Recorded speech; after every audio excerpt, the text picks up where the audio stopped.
कार्तिक कृष्ण पक्ष की चतुर्थी को सेठानी उसके सातों बहुओं और उसकी बेटी ने करवा चौथ का व्रत रखा। रात के समय जब साहूकार के सभी बेटे भोजन करने के लिए बैठे तो उन्होंने अपनी प्रिय बहन को भोजन कर लेने के लिए कहा। इस बार बहन ने कहा, भाई अभी चांद नहीं निकला है, चांद के निकलने पर उसे अर्घ देने के बाद ही मैं भोजन करूंगी। चूंकि साहूकार के बेटे अपनी बहन से बहुत प्यार करते थे, इसलिए उन्हें अपनी बहन का भूख से व्याकुल चेहरा काफी दुख दे रहा था। साहूकार का बेटा नगर के बाहर चला गया। उसने के पेड़ पर चढ़कर अग्नि जला दी।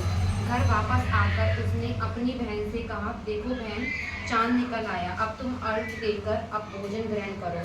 साहूकार की बेटी ने अपनी भाभीयों से कहा कि चांद निकल आया है, तुम सब भी अर्घ देकर भोजन कर लो।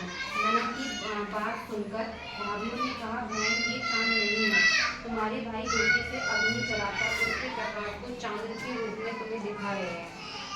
साहूकार की बेटी ने अपनी भाभीयों की बात अनसुनी कर दी और भाभीयों द्वारा दिखाए गए चांद को अर्घ देने पहुंच गई। इस प्रकार करवा चौथ का व्रत भंग करने की वजह से भगवान श्री गणेश साहूकार की लड़की पर अप्रसन्न हो गए।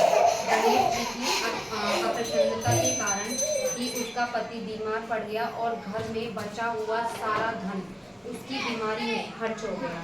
साहूकार की बेटी को जब अपने दोषों का पता लगा तो उसने पश्चाताप किया। उसने गणेश जी से क्षमा मांगी और फिर से विधि विधान पूर्वक चतुर्थी का व्रत शुरू किया।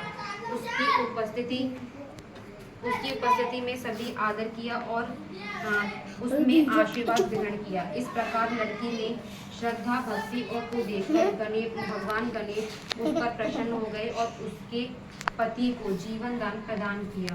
इस तरह से लड़की के पति को सभी प्रकार के रोगों से मुक्ति मिल गई और उसे धन संपत्ति और वैभव से युक्त कर दिया। बोलो करवा चौथ माता की जय।